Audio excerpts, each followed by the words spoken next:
Hey guys, in 2024, we're doing something a little bit different. We want to hear from you on what movie we need to talk about. Yep. If you guys like movies like us, we're definitely interested in hearing what type of movies or what movies specifically you want to listen to us. And if you want to give us some suggestions, there's the Beacons link available in the description, which then you have Discord, you have YouTube, comments, whatever you want to do, DM us. Just let us know what you want us to talk about, and we're happy to share that with you. And of course, you can't forget to like, subscribe, give us 5 stars, name your children after us, or whatever it is that you want to do. But make sure you do it so that more people can find us. Definitely, please support us because we need all the support, and you guys can definitely help us keep going in 2024.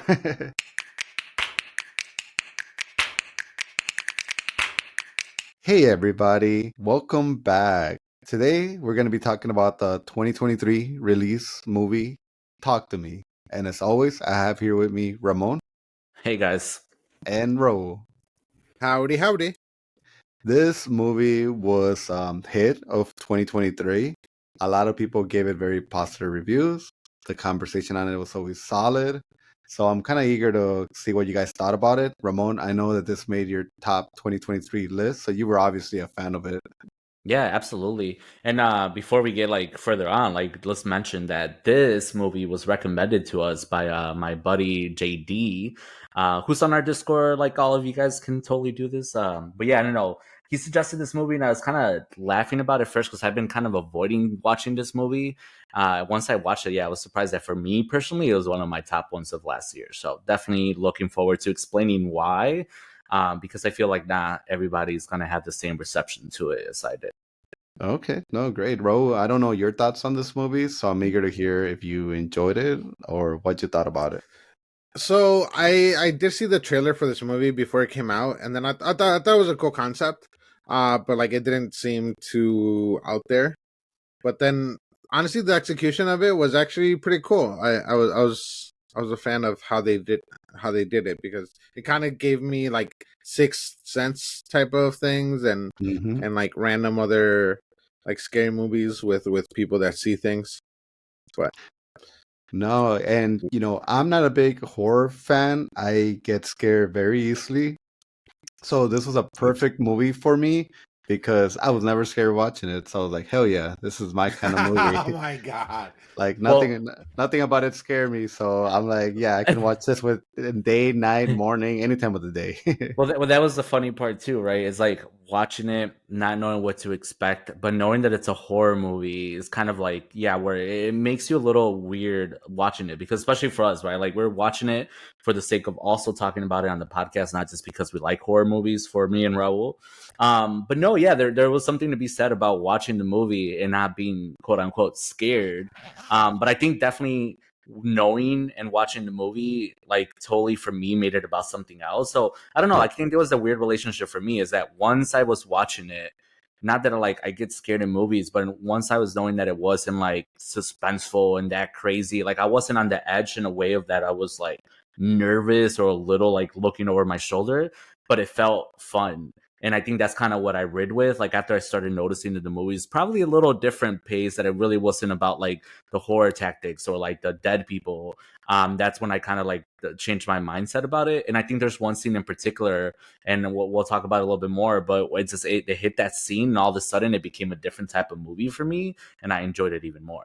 Yeah, there This, is. yeah. I think I What's know up, which bro? scene you're talking about because it is a very kind of like quick and fast and cool scene.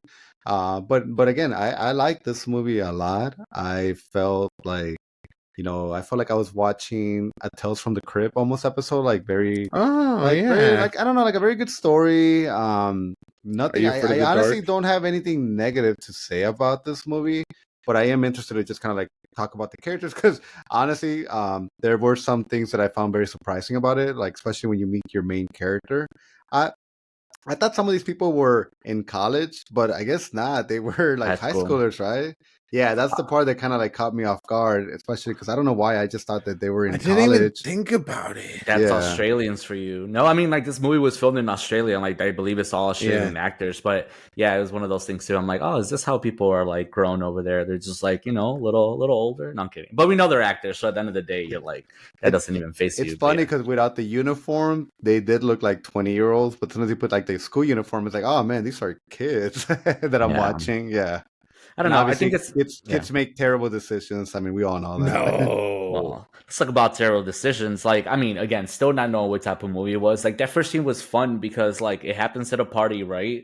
The And you have intro, a right? dude, yeah, Yeah. the intro, and it's like you have a brother who's looking for a brother, and then ultimately by the end of that scene, there's a horrific like slasher type, like where he stabs him, and then he kind of goes ahead and does it to his head. That was like a perfect way to start for me because if anything, that was gonna tell me, cool, there's gonna be parties. The music was like really good. The sound of the movie felt good. And then also all the shots that we had within that intro, again, shots, I think the cinematography and just the way they did the movie was like great for me because they had a lot of creative approaches to filming. It wasn't always like a straightforward. It was a lot of panning, a lot of Mhm. turning, a lot of twisting. And I think just with the intro alone, you got all that all at once. And then you got a little bit of that, ooh, it's gonna be like it was gonna be fun. Like, someone just died already. I don't know. I think that was one of those things that started me off right away. But then to go that to the extreme of like the girl Mia mourning her mother, like I don't know how you guys felt that about that away because that ultimately was like the main story that we were meant to follow, anyways.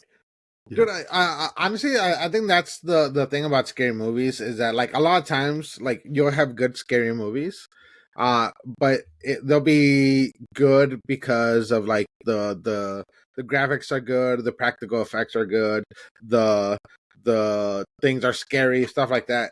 But then you have the scary movies that are good because they have good stories or they just do it very well.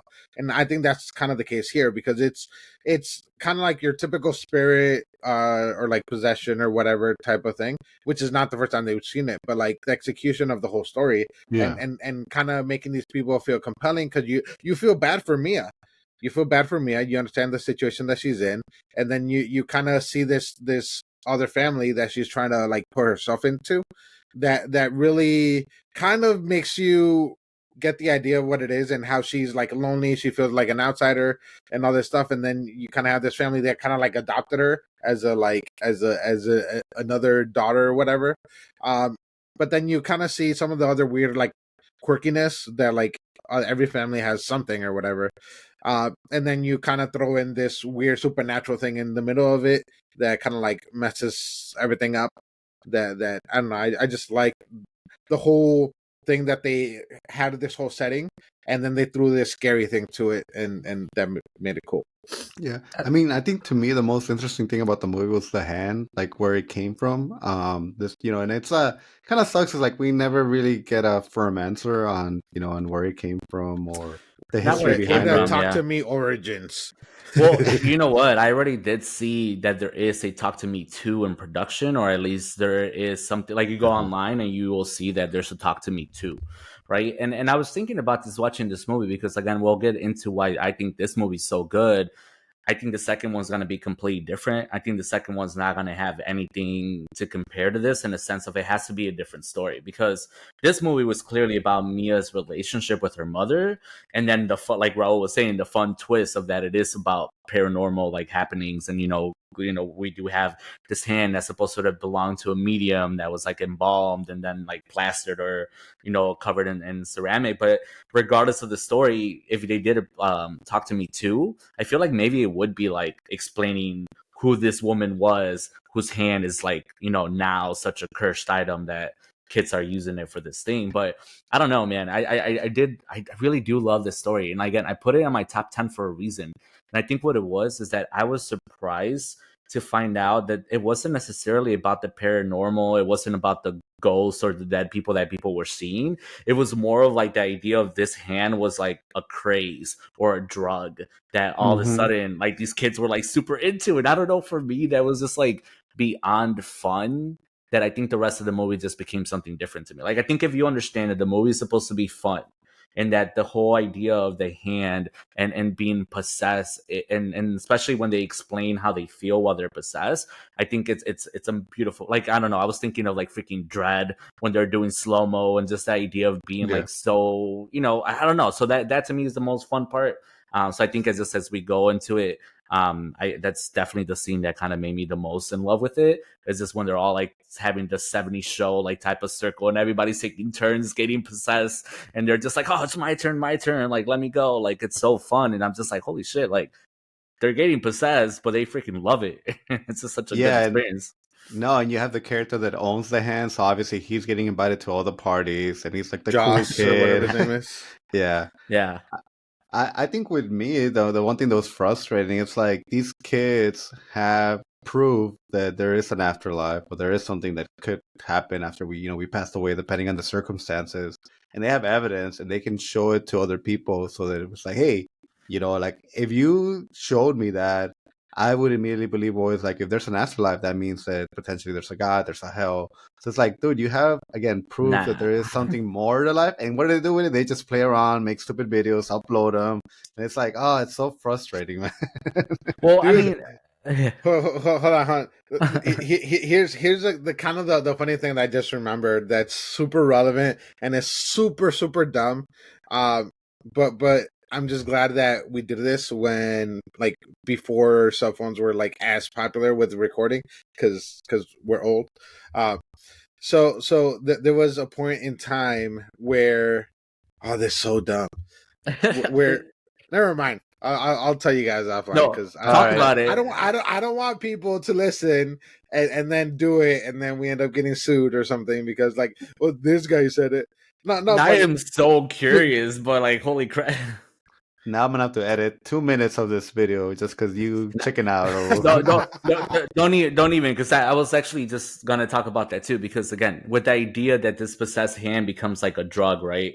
In a sense, like, yeah, I think Raul had a point. Like, there was some dumb things that you do when you're young, and especially in high school, because you're trying to impress other people, and you're trying to, like, especially if you go to a spot, right, like a party, and it's like, oh man, who can like chug the most beer, or you can do this, right? And it's just like, I don't know, it does lead to some really dumb things that people do. And I think in this sense of this movie, like, it's just perfect for it, because like you said, Carlos, this is something that's like some serious shit, right? Like, they have some insight into the paranormal, into like another dimension, into like hell, heaven, whatever you believe in, and they're just kind of like having fun with it, and they could care less if it leads to something else. And I think that's where, again, if we pick up the story of Mia again, it's so good, because the movie sets this tone of like sadness, of loss, and her trying to overcome this huge thing, and what we, like Raul said, like seeing the interactions between her and that other family, and they're kind of also like not broken, but clearly the older sister's too distracted with the boy, and she's not paying attention to the younger brother.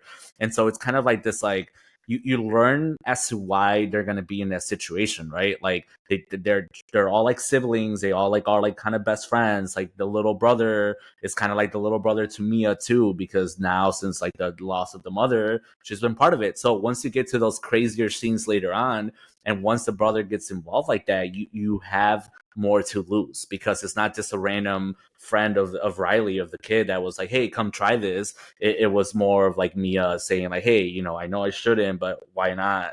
And then to find out the surprise that happens when it happens is crazy. But anyways.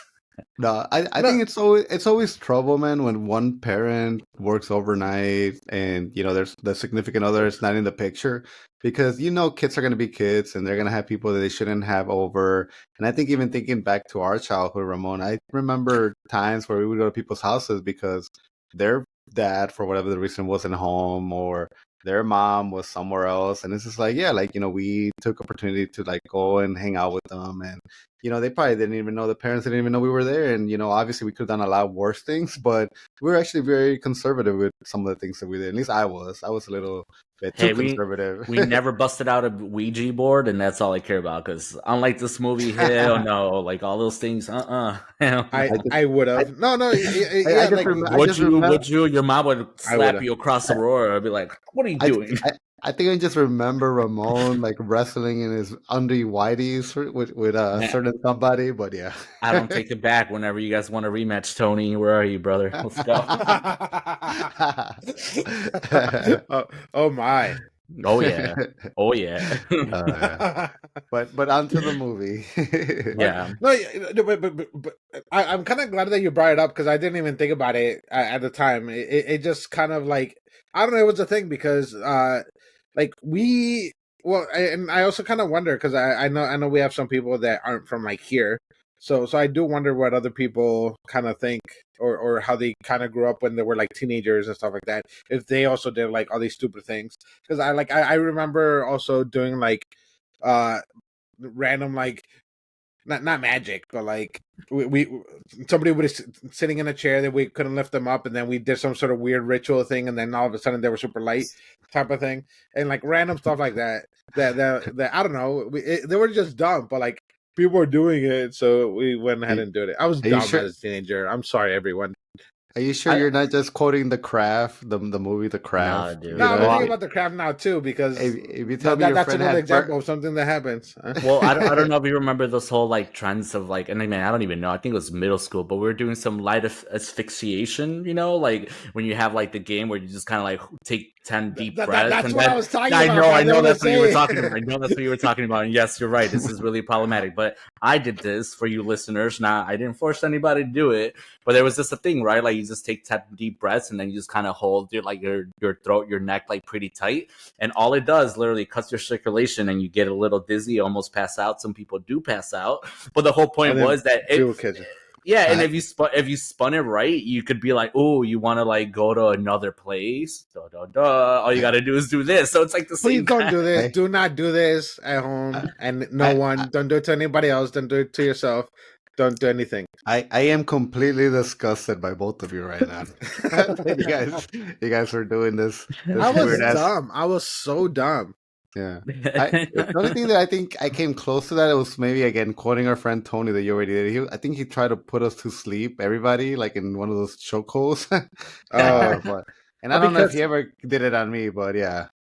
I mean, and again, I guess so we can back it to the movie. I think that's the whole point that I guess sets this movie apart. Because in reality, I guess maybe if you're not like you didn't have dumb experiences like that when you're little, or even when you were a teenager and stuff like that, right? Maybe you don't get that. You might just think it's a bunch of dumb kids like around a circle playing with this like hand, and then ultimately when the paranormal starts to happen, you probably just dismiss it as like stupid kids doing stupid stuff.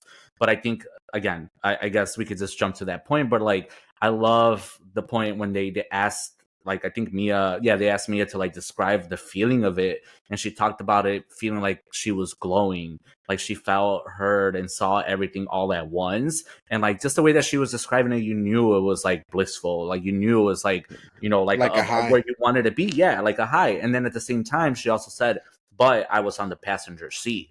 And that's more chilling to me, like hearing that line, because you're like, cool, while you're over here like freaking high off your mind on this paranormal ass like hit, like there is a dead person in your place, being kind of like a window or like a thing from like hell or whatever. Because we found that out ultimately, right? The rules to the hand was like you grab it, you say talk to me, you see someone who's passed, and the next thing you know, you say, I invite you in, or I let you in, and then that person possesses them. If they're in there for 90 seconds or too long, then that's where like supposedly they don't want to leave, or they have a more connection to it. And that's the stuff where I do love, and that's where like my history of like loving horror movies, like to me that seemed just like other movies that I've seen. So it seemed like it was grounded on horror fiction or horror real fiction, where you just kind of like it's just a standard for a lot of movies. And I don't know, it's just like that component of like it's a playful like comparison to doing drugs or doing something stupid,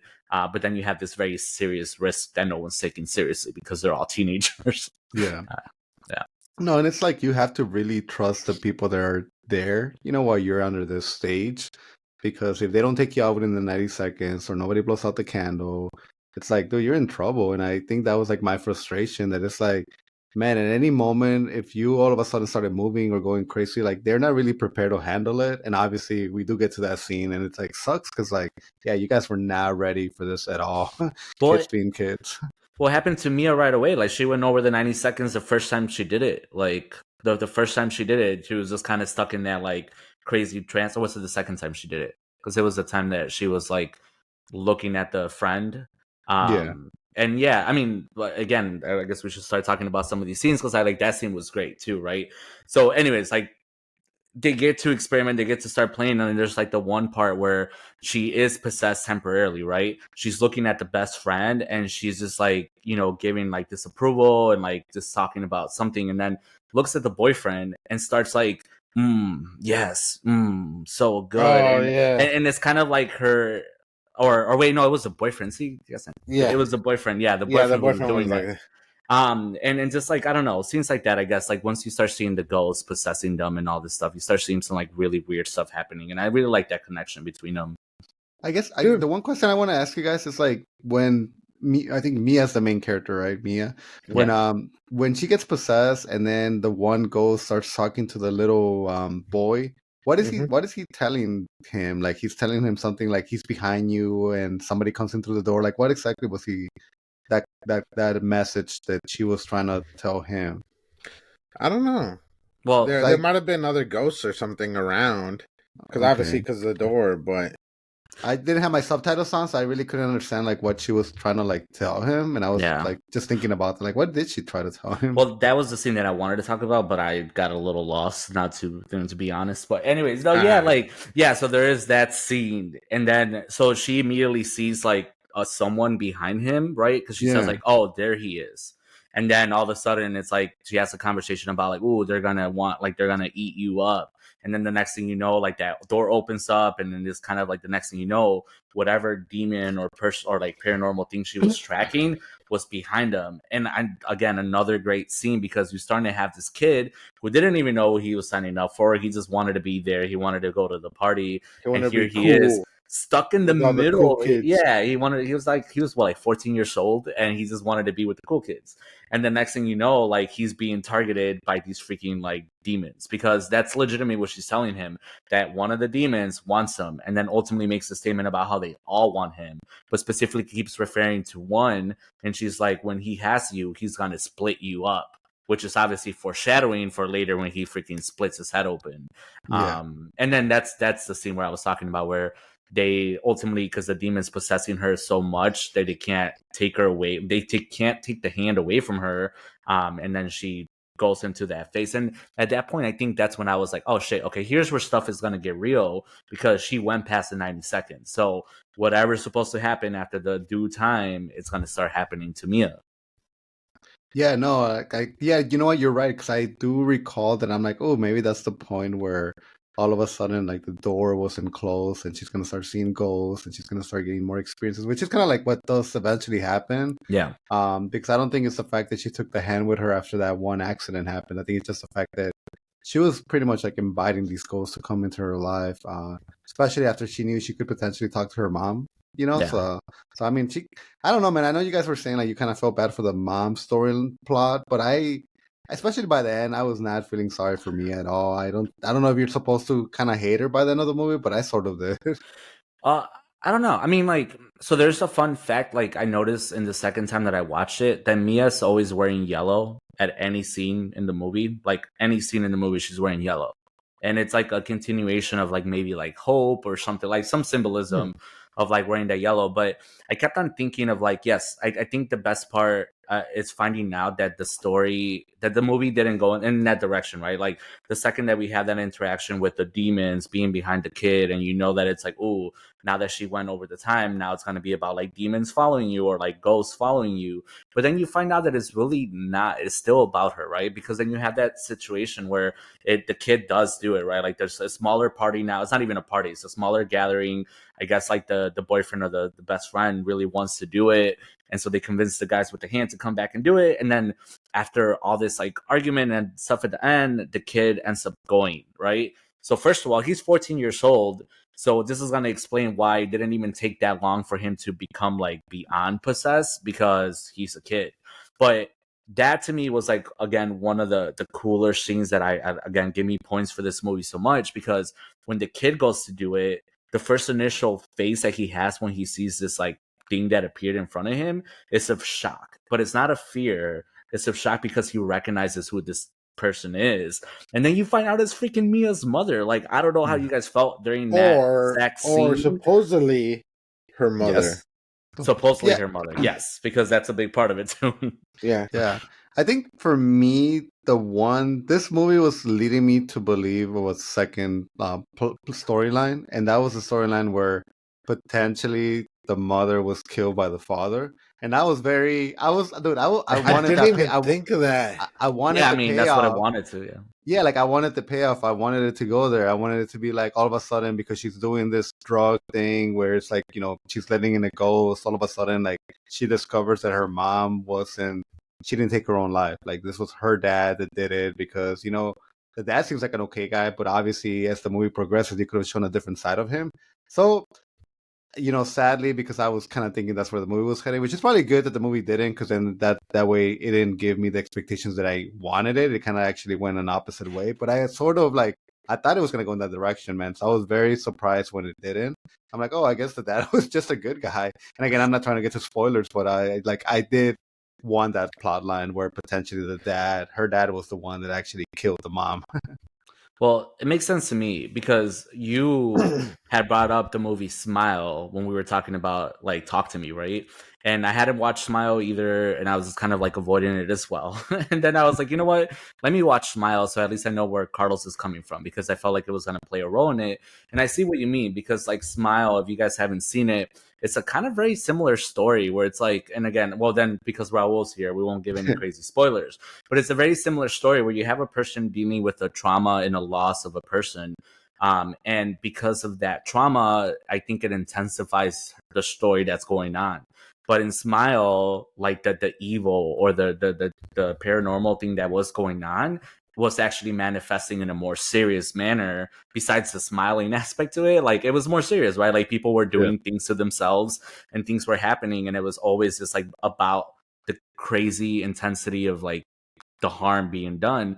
But in Talk to Me, like it was just really not about that. So when it got to the mother similarities between the two movies, I was like, damn, like you're right. Like Smile was very similar to Talk to Me because of the whole mother situation and what ghosts haunt us. But I think, like you said, Carlos, I think I also wanted to think that the dad did and talk to me that the dad did truly do something wrong, because it made the story more fun. And like Raul mentioned it right now, like supposedly, right, the mother supposedly, because I think at the end when you're done with the movie, you're really thinking that, wait a minute, so this mother that she encountered, like that this whole communication that she was having possibly wasn't even the mother. No. Because when you get to the end scene of it, clearly these people, like this person that was her mother, was getting more grotesque. Like every time you would see her, she had like new levels of like decay. She was like bubbling up more. And in the very last scene, like she's like freaking all like boiling, like she has all these like freaking things on her face, and she's clearly trying to like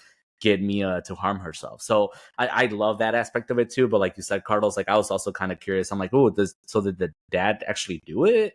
But then you kind of know that he didn't, like, Yeah. And I think that was a really cool part of the story, like not really knowing what's true or what's really going to solve the boy's problem.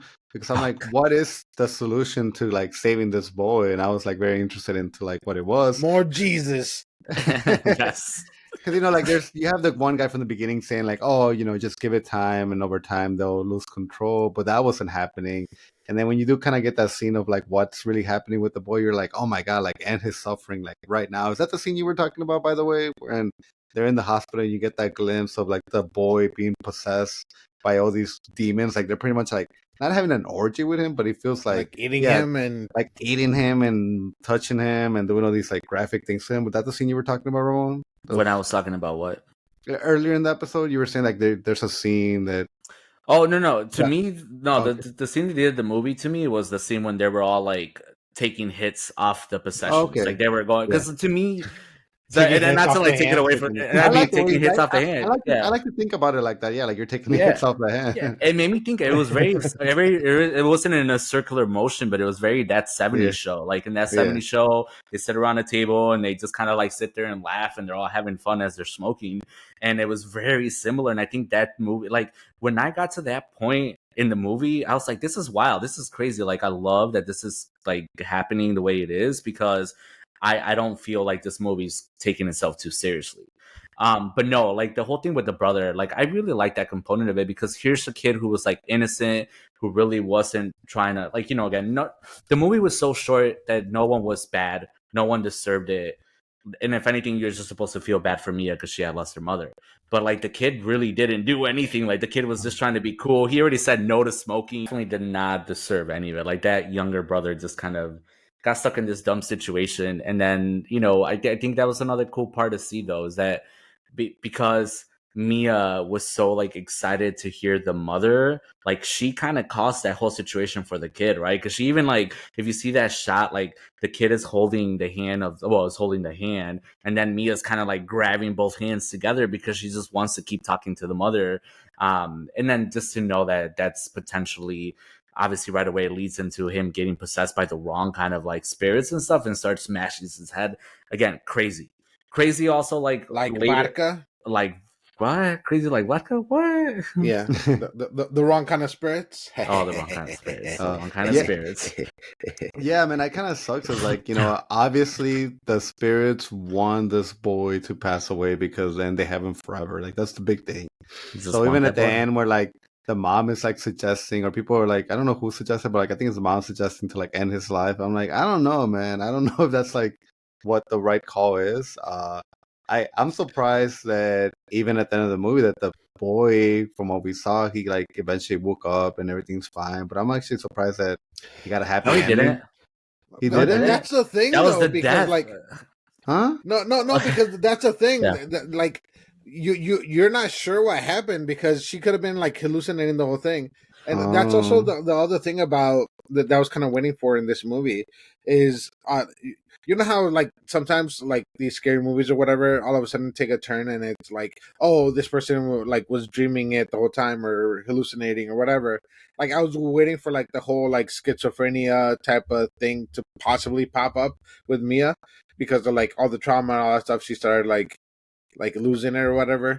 But I don't know. I was kind of waiting for something like that. But I don't know. Like that's the kind of the cool thing about this movie, that you don't really know what's real and what's not real. Like how much of this was it really Mia seeing what was happening, and how much of it was them making her believe that, like, was it really her mom or was it some other spirit that was pretending to be her mom? Was it because you saw with the dad that they were saying that that's not your real dad, they're pretending to be your dad, and then she's like being tossed around or whatever, but there's really nobody there, and then she's trying to reach the scissors, and then that's when her actual dad popped up, and then she somehow gets some sort of relief from that, so she goes to see him, the kid, and you can tell, oh, she's gonna stab him, kill him, or whatever, and then, but like, how much of what she saw is real? Is the kid even still possessed? Maybe he did really go away, but because she's possessed, she still sees him as possessed or whatever.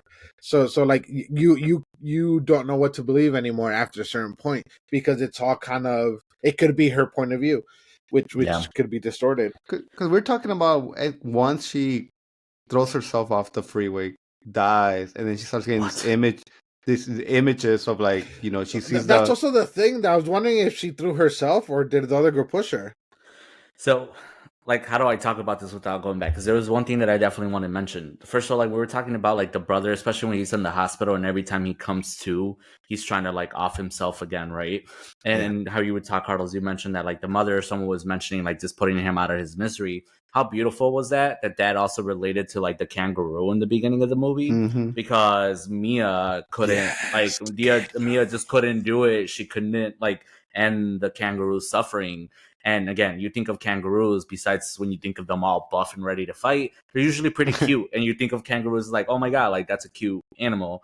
And so I think that related to the brother a lot. And I did love, I'm not going to stare at a kangaroo's pouch, Raul. Wrong. No, but I love that like kind of like similarities between the brother and the kangaroo. But no, so I think the whole thing with the end, I think it was meant to be, not like a little bit of a mystery, but right, first of all, the spirits are trying to like cause her like off herself. Well, she was actually trying to get them to kill the kid, because that's the whole point. They want the kid. like they just for some reason he's like prime meats to them, because like obviously that was from the beginning when they said like they want you. But clearly I don't know if it was Mia, or I guess not clearly, I don't know if Mia's, it was her decision to like kill herself instead by throwing herself off. That's how I took it. That's how I took it. I took it that she sacrificed herself so that the kid wouldn't go with it. But that's another scene that I loved, and this made one of my favorite movies of like 2022. Like I mentioned, is the fact that that whole scene afterwards, where you were saying, Carlos, that is they all got a happy ending. I think that was just all them leading up to her dying, because I love that movie because it didn't make me feel like I was dying in a violent way or in a way that I was like euphoric and I'm like, oh, that's what death is like. But those scenes led me to that idea, because she's kind of having these like visions of like, oh, here they are, they're happy now. He's like recovered, like they're gonna go home. And then she starts seeing the dad, and the dad is the dead giveaway that she was in a different state, that wasn't reality, because the dad died. The dad is gone. Right, unless he survives miraculously. But again, the fact that the best friend found the dad the day after goes to show you the dad's dead. And or no, wait, he was still alive. He was still alive, yeah. But not enough to be walking around in a hospital. Point being, right? And then you go from that to like darkness, like all the hallways in the hospital start getting darker to ultimately be like complete pitch black. And that's the moment that she truly died. And then therefore she wakes up being like the spirit that someone else in Greece kind of called out. I don't know, because man. I love that part. Yeah, because she saw the light, which kind of correlates. That's why they're trying the candle, and then she sees a hand and she talk to me or whatever, and then she's right there, and then they're talking whatever language they're talking. Greek, because it said it was in Greece. Oh yeah, so yes, Greek. No, but like I dude, that thing was great for me too, because yes, like Raul said, there was a lot of mystery about like if things that were happening were truly going on, or Mia was hallucinating. Because again, I also thought the whole thing with the mom was genuine, and it was the mom somehow truly trying to be like, hey, your father killed me. This was like all a thing. But like again, the progression of her decay every time that you would see her made me think that it was just a spirit. And then those guys were like cunning as hell. So the more you thought about it, it's like clearly they just wanted to take the kid and also possibly Mia, because she was already possessed. I love the ending. I love the way that it made you feel like you died and you transitioned onto the next state, which for them was to be like summoned again. And then from there, it just kind of led me to believe like, oh shit, was that the other hand of the like medium, or was that the hand that already somehow made it to another country already so quick? Because it was Australia, and then all of a sudden you have it in Greece, like. Dude, we need to stop this recording, because I just got so many goosebumps in all parts of my body that I didn't know I could get goosebumps in. So I'm about to ready to just call it. but Carlos is getting a little nervous. I mean, to kind of talk about it too. But to talk about it too, it's kind of cool because it's kind of like with the Ring, right? With the video, that you like. I don't know. It's one of those things that like no matter how dumb or how bad things got, like it's still gonna kind of keep going because people are gonna keep it going. It's kind of like with in the beginning with that one brother, he stabbed his brother and killed himself, and then the hand still moved on to that group, and then after that it's moved on somewhere else, and who knows how long she was in the darkness of limbo before it got to the Greek group that she saw the candle, and then she was able to be summoned. No, yeah, there's a bunch of movies now that I think about it that's sort of the plot. Like it's Shane, like people tell you like send this email to 10 other people or bad luck for 2024. But that's what it is, man. Like The Ring, this movie, Smile, It When Follows. Evil Works. It's all like passing it on to the next person. So it's like, oh man, it sucks, man. Maybe I should send that email that I just got the other day to 10 other people. And don't go shaking any dismembered hands anytime soon. No, but I mean, like I think this movie was definitely like, again, I don't know if I particularly loved it more than other people, but again, I did.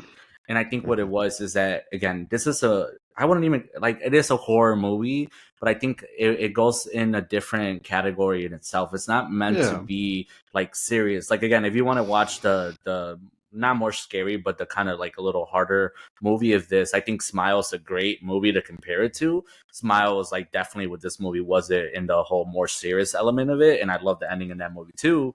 But I think this movie was definitely meant to be taken more lighthearted. It was meant to be, like I said, like Raul mentioned, it was bent, and it's kind of through Mia's eyes and whether things are real or not and whether they're happening. And then you see like this desperation for her to gain or have that relationship with the mother again, that she does all these crazy things to like keep that, even to the point where she almost took the hand back to the kid, right? Or she was trying to convince the boyfriend to do it, to the boyfriend of the best friend to do it too. Like all these things about it. Like there's just so many fun elements. And I know we didn't talk about everything, but I think it's just an easy movie. It's an hour and a half long. So easy to just like watch super quick. And like Carlos said earlier, it seems like an episode from like a short anthology. Like it's something sweet and short. You watch it, you're like, oh, that was fun, cool.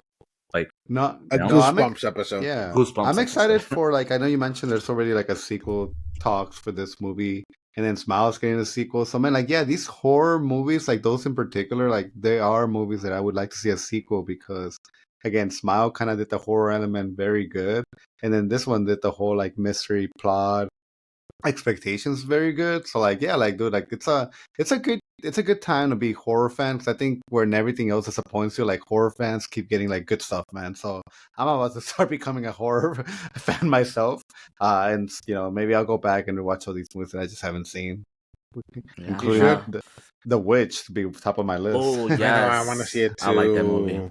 Yeah, I like that movie. But no, I mean, yeah, it's like you said, Carlos, like I think it's one of those fun genres. But yeah, man, let us know. We'll give you recommendations. I feel like because Raul and me are wearing similar color shirts, and you're in the middle, it's like we're making a sandwich from out of you. Like you're the meat in our sandwich. I will be the meat in your sandwich. And then no, dude. And then again, you bite it. But I was looking at Raul's T-Rex shirt. I was like, bite it. But no, that's dude. Funny. I didn't even notice that. Oh, you guys. I mean, mine's kind of like, You're my desert to my T-Rex fossils. No, but this was a good movie. Thanks, JD, for recommending it, because I don't think I would have watched it, because I was really expecting it to go on streaming, and it has not gone on streaming anywhere. So I'm glad that I was able to rent it, because now I saw it. Now I don't have to be like, when is this movie going to come on? Nope. Just forget about it until you're bored and you need something else to tell people to watch, just so they don't get it and they're like, this movie was dumb. Well, it's a good movie though. Like I'm glad we saw it, and I did you see it with your sister? Huh? Did you see it with your sister? Nope, she didn't want to see it because she doesn't like scary movies, and her boyfriend wasn't here. So this would have been a good one for her. Yeah, like this would have been fun, easy one. So yeah, I tried to, man. There's just people don't want to watch stuff sometimes. So like, nope. I know. We every time we're ending a video, you need to like pop her in and be like, so what was her review of the movie in like in a minute? but next time. All right, guys. Well, if you want to see Raul's sister on this channel, just let him know right in the comments. Oh my god. All right, I'll talk to you guys. Bye. Peace.